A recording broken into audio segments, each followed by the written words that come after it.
కడుపుబ్బా నవ్వించిన comedian Lakshmipati గుర్తున్నాడా? ఆయన కొడుకు టాలీవుడ్లో తోప్ హీరో. వరుస హిట్స్ కొడుతున్నాడు. ఇండస్ట్రీలో ఎంతో మంది కమెడియన్స్ ప్రేక్షకులను కడుపుబ్బా నవ్వించి గుర్తింపు తెచ్చుకున్నారు. వారిలో లక్ష్మీపతి ఒకరు. తనదైన కామెడీ టైమింగ్ తో అలరించారు లక్ష్మీపతి.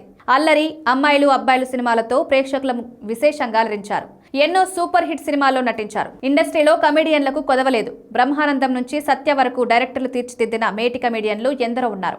భాష, యాస, భిన్నమైన బాడీ లాంగ్వేజ్, తమదైన కామెడీ టైమింగ్ తో తెలుగు ప్రేక్షకుల మనసులను గెలుచుకున్నారు. ఇక టాలీవుడ్ లో కమెడియన్ లక్ష్మీపతికి ప్రత్యేక క్రేజ్ ఉంది. దాదాపు 50కి పైగా చిత్రాల్లో నటించిన లక్ష్మీపతి తొలుత రచయితగా తన కెరీర్ ప్రారంభించారు.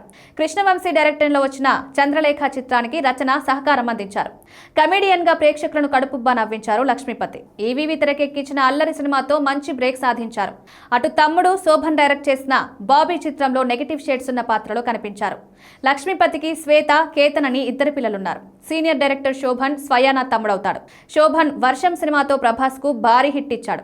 2008లో శోభన్ అనారోగ్య సమస్యతో మరణించగా తర్వాత ఆయన మరణించిన నెల రోజులకే లక్ష్మీపతి కూడా కుంగుబాటుకు గురై మృతి చెందారు. దర్శకుడు శోభన్ ఇద్దరు కొడుకులు సంతోష్ శోభన్, సంగీత్ శోభన్. 2011లో గోల్కొండ హైస్కూల్ చిత్రంతో చైల్డ్ ఆర్టిస్ట్ గా ఎంట్రీ ఇచ్చారు. వారిలో ఒకరు సంతోష్ శోభన్. తర్వాత పేపర్ బాయ్, ఏక్ మినీ కథ, అన్ని మంచి శకరముల లాంటి హిట్ చిత్రాల్లో నటించాడు. ఇక సంగీత్ శోభన్ కు ప్రత్యేక ఫ్యాన్ బేస్ ఉంది. మ్యాడ్ మూవీతో, మ్యాడ్ 2 సినిమాలతో ప్రేక్షకులను ఆకట్టుకున్నాడు సంగీత్. ఇప్పుడు వరుస సినిమాలతో దూసుకుపోతున్నాడు.